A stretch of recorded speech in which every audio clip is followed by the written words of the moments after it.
నమస్తే, నేను సజ్జన. ఎన్టీఆర్ సినీ వజ్రోత్సవాల కార్యక్రమంలో సీఎం చంద్రబాబు మాట్లాడుతున్నారు. ఇప్పుడు లైవ్ చూద్దాం. పురుషుడు నందమూరి తారక రామారావు గారని చెప్పి నేను మీకు తెలియజేస్తున్నా.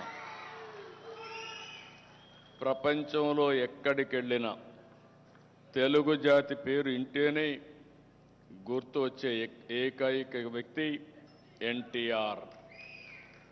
చరిత్ర ఉన్నంత వరకు తెలుగువారి గుండెల్లో ఉండే ఏకైక వ్యక్తి ఎన్టీఆర్ అని చెప్పి కూడా నేను మీకు తెలియజేస్తున్నా. అచ్చ తెలుగుదనం, తెలుగువాడి ఆత్మగౌరవం రెండింటికి అర్థం ఎన్టీఆర్.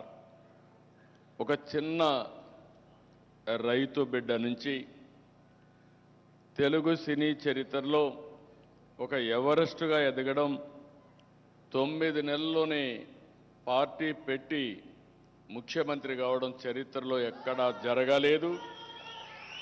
భవిష్యత్తులో కూడా జరుగుతుందనే నమ్మకం కూడా లేదు, జరగదు.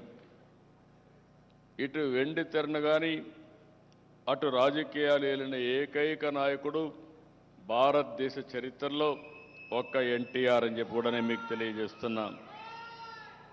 రంగం ఏదైనా ఆయన అడుగుపెట్టిన ప్రతి చోట సువర్ణ అధ్యయనమే. ఎన్టీఆర్ నటించే తొలి చిత్రం మన దేశం.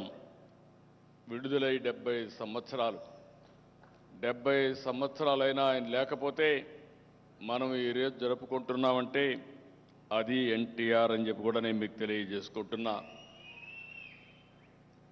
ఒక్కొక్కసారి యుగ పురుషుల చరిత్ర కూడా మనం నెమరు వేసుకోవాలి, గుర్తు చేసుకోవాలి, స్ఫూర్తిని తీసుకోవాల్సిన అవసరం ఉంది.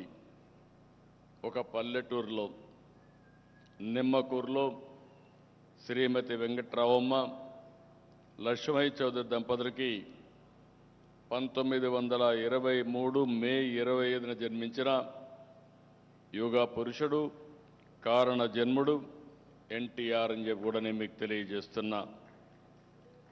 ఆయన చరిత్ర చూసినప్పుడు మీరు ఎవరైనా సరే, నేను ఆయనతో కలిసి చాలాసార్లు మాట్లాడినప్పుడు అప్పుడప్పుడు కొంచెం ఆయన హిస్టరీ అంతా చెప్పేవారు నాకు.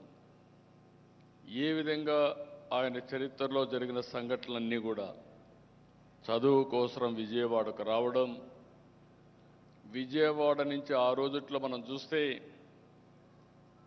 తెల్లవారితో నిద్రలేసి తల్లికి సహాయంగా పాలు ఉత్పత్తి చేస్తే అవి తీసుకుపోయి ఎక్కడివ్వాలో వాళ్ళందరికీ అమ్మి తర్వాత గుంటూరుకి పోయి చదువుకొని వచ్చినటువంటి కష్టపడిన వ్యక్తి ఎన్టీ రామారావు గారు.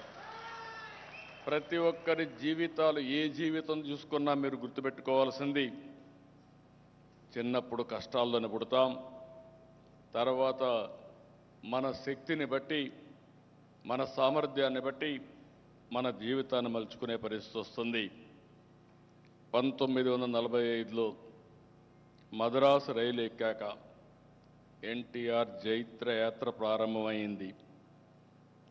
ఆయన కూడా సినిమాల్లో మీరు చూశారు, నెలవారీగా జీతం కోసం సెటిల్ అయ్యాడు ఫస్ట్ టైం.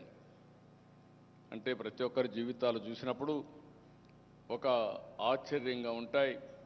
అలాంటి జీవితాన్ని ప్రారంభించి మళ్ళీ చూస్తే ఆ రోజు మద్రాసు వచ్చిన తర్వాత ఎల్వి ప్రసాద్ గారు, నాగిరెడ్డి గారు, చక్రపాణి గారు మొదటిసారి సహకరించడం, సినిమాల్లో అవకాశం ఇవ్వడం.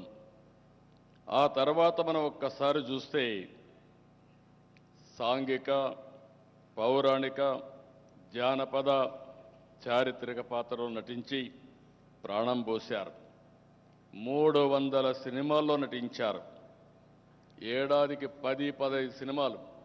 ఇప్పుడు ఒక సినిమా 3 ఏళ్ళు పడతా ఉంది, కానీ ఎన్టీ రామారావు గారు మాత్రం సంవత్సరానికి 10 నుంచి 15 సినిమాలు నటించే పరిస్థితికి వచ్చారు. ఇంకొక పక్కన మీరు చూస్తే భారతదేశ సినీ చరిత్రలో ఎన్టీఆర్ల విభిన్న పాత్రలో పోషించినటువంటి ఒక నటుడు వేరే వాళ్ళు ఎవ్వరు దొరకరు, ఎవరు కనిపించరు. ఏ పాత్ర పోషించిన ఆయన్ని మీరు చూస్తే ఆ పాత్రలో జీవించాడు.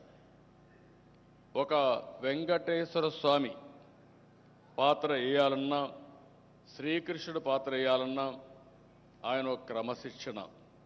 నాన్ వెజిటేరియన్ తినేవాడు కాదు. అదే సమయంలో ఇంట్లో కూడా మంచం మీద పడుకునేవాడు కాదు, చాప మీద పడుకునేవాడు. అంటే ఒక మనిషి ఏదైనా ఒకటి చేయాలంటే ఏ విధంగా ప్రాక్టీస్ చేస్తారనేది ఎన్టీ రామారావు గారు ఒక ఉదాహరణ.